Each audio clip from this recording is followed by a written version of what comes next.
अप्रैल and मई 2024 ये वो 2 महीने हैं जिसमें इंडिया के लोकसभा के इलेक्शन होने वाले हैं। लेकिन इलेक्शन से पहले ही देश में बवाल मचा हुआ है। As per the election community of India, India में जो अभी तक जो इलेक्शन है वो ईवीएम से होते थे, लेकिन ईवीएम को लेकर देश में काफ़ी बवाल मचा हुआ है।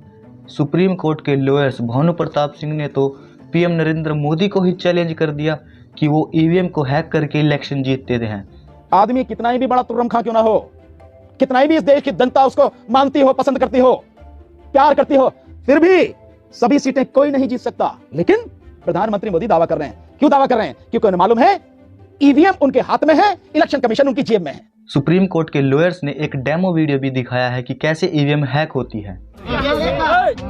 बटन दबाइए।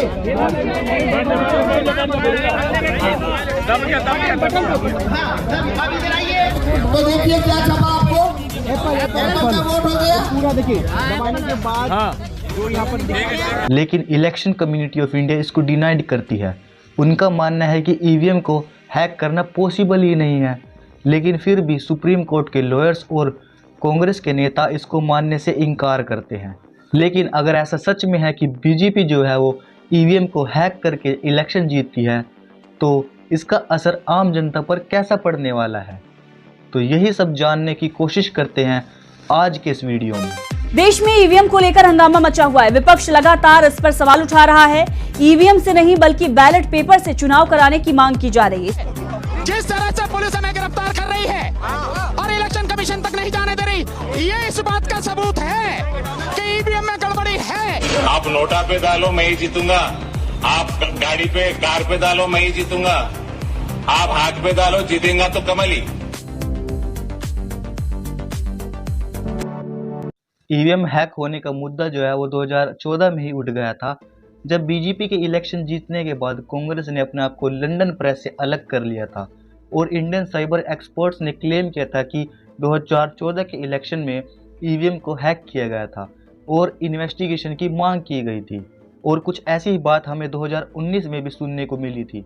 अभी कुछ टाइम पहले बीजेपी जो है मध्य प्रदेश में इलेक्शन जीती, तब भी कांग्रेस के नेता कह रहे हैं कि ईवीएम को हैक करके ही बीजेपी जीती है। कांग्रेस नेता दिग्विजय सिंह का तो कहना है कि वो ईवीएम पर भरोसा ही नहीं करते। देखिए, हम एक बात जानते हैं, दिग्विजय सिंह को ईवीएम पर भरोसा नहीं है, बात खत्म। और कुछ लोग का मानना है कि इस बार ईवीएम से इलेक्शन नहीं बल्कि बैलेट पेपर से इलेक्शन होना चाहिए। देखिए, इंडिया में जो वोटर्स हैं वो लगभग 95 करोड़ है और इतने सारे वोटर्स को वोट देने के लिए काफ़ी पेपर की जरूरत पड़ेगी और इतने सारे पेपर को बनाने के लिए काफ़ी सारे पेड़ों को काटना पड़ेगा, जिसका जो इम्पैक्ट है वो एनवायरनमेंट पर काफ़ी बुरा पड़ेगा। तो इसका सिर्फ एक ही सॉल्यूशन है, वो है एफॉरेस्टेशन, जिसके लिए हमने एक कैंपेन स्टार्ट की हुई है। जब हमारे चैनल पर 1000 सब्सक्राइबर पूरे हो जाएंगे तब हम 100 ट्री प्लांट करेंगे। लेकिन हम ये आपके सपोर्ट के बिना नहीं कर सकते, तो प्लीज़ हमें सपोर्ट कीजिए फॉर एनवायरनमेंट। अब अगर सच में बैलेट पेपर से इलेक्शन होने लगे तो इतने सारे वोट्स को गिनने के लिए काफ़ी टाइम और काफ़ी मैन पावर की ज़रूरत पड़ेगी। लेकिन इन सब से भी खतरनाक होते हैं वोट माफिया, जो वोट गिनने से पहले ही वोट्स को गायब कर देते हैं। तो इसी हिसाब से देखा जाए तो बैलेट पेपर से इलेक्शन होना मुश्किल है। तो अब रही बात ईवीएम के हैक होने की। जो ईवीएम है वो एक स्टैंड अलोन यूनिट है, जो कि माइक्रो प्रोग्राम कंट्रोल यूनिट है, जिसके 3 पार्ट है: बैलेट मशीन, कंट्रोल यूनिट और ये वीवीपैट मशीन।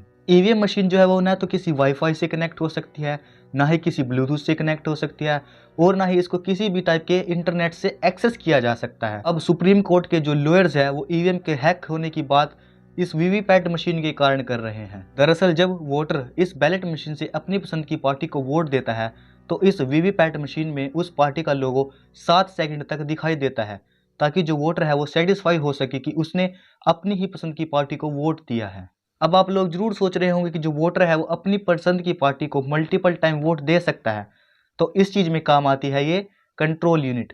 जो भी कोई बूथ ऑफिसर होता है वो इस कंट्रोल यूनिट से एक बटन दबाता है और बैलेट मशीन में एक ग्रीन लाइट जलती है, तब जाके जो वोटर है वो एलिजिबल होता है अपनी पसंद की पार्टी को वोट डालने के लिए। मल्टीपल टाइम्स वोट डालने के लिए इस कंट्रोल यूनिट से मल्टीपल टाइम बटन दबाना जरूरी है। अब ईवीएम को सॉफ्टवेयर से तो हैक नहीं किया जा सकता, लेकिन क्या ईवीएम को फिजिकली हैक किया जा सकता है? इसका आंसर है यस। जिसका डेमो एक यूएस के इलेक्ट्रॉनिक एक्सपर्ट ने दिया है। We believe that a very resourceful 12 to 13-year-old would be able to essentially produce these alien electronics that can hijack the machine. Says security concerns are not isolated to the way the machines are made. Often the warehouses where these machines are stored have fairly weak security, but almost universally the machines are transported by third-party low-bid trucking companies. अब EVM को physically hack करना possible है, लेकिन voting होने से पहले EVM को काफ़ी टाइट सिक्योरिटी में सील पैक करके डिस्ट्रिक्ट स्ट्रॉन्ग रूम में रखा जाता है, जिसको वोटिंग होने के टाइम पर ही खोला जाता है और वापस से सील पैक कर स्ट्रॉन्ग रूम में रख दिया जाता है। अब इतनी टाइट सिक्योरिटी होने के बाद भी ईवीएम को फिजिकली हैक करना पॉसिबल नहीं है, तो फिर क्यों कांग्रेस के जो नेता है वो बार बार कहते हैं कि ईवीएम हैक हो गई? इसका सिर्फ एक ही आंसर है जो कि ह्यूमन साइकोलॉजी से जुड़ा हुआ है, वो है हार को एक्सेप्ट नहीं करना। और अगर बीजेपी वाकई में ही ईवीएम को हैक करके इलेक्शन जीतती है तो इसका असर देश और जनता पर काफ़ी बुरा पड़ेगा, क्योंकि जनता जो है अपने पसंद के नेता को बनाना चाहती थी, लेकिन कोई और ही नेता बन जाएगा जो कि देश और जनता के सेंटीमेंट से खेलेगा, जिसका असर देश और जनता पर काफ़ी बुरा पड़ेगा। और अगर ऐसा सच में है कि ईवीएम जो है वो हैक होती है तो ये बहुत ही गंभीर बात है, इस पर इन्वेस्टिगेशन जरूर होनी चाहिए। अब एक आम आदमी क्या चाहता है?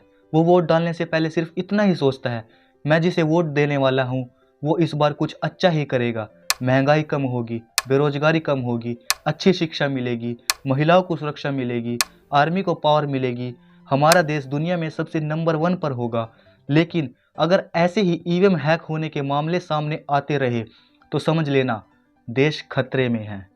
तो लास्ट में सिर्फ इतना ही कहूँगा, इस बार 2024 में अपने नेता को चुनने से पहले अपने मन में कुछ क्वेश्चन जरूर करना कि क्या मैं जिसे वोट देने वाला हूँ इस बार आम लोगों के बारे में सोचेगा, हमारे देश के बारे में सोचेगा, या फिर ऐसे ही 5 साल बर्बाद कर देगा।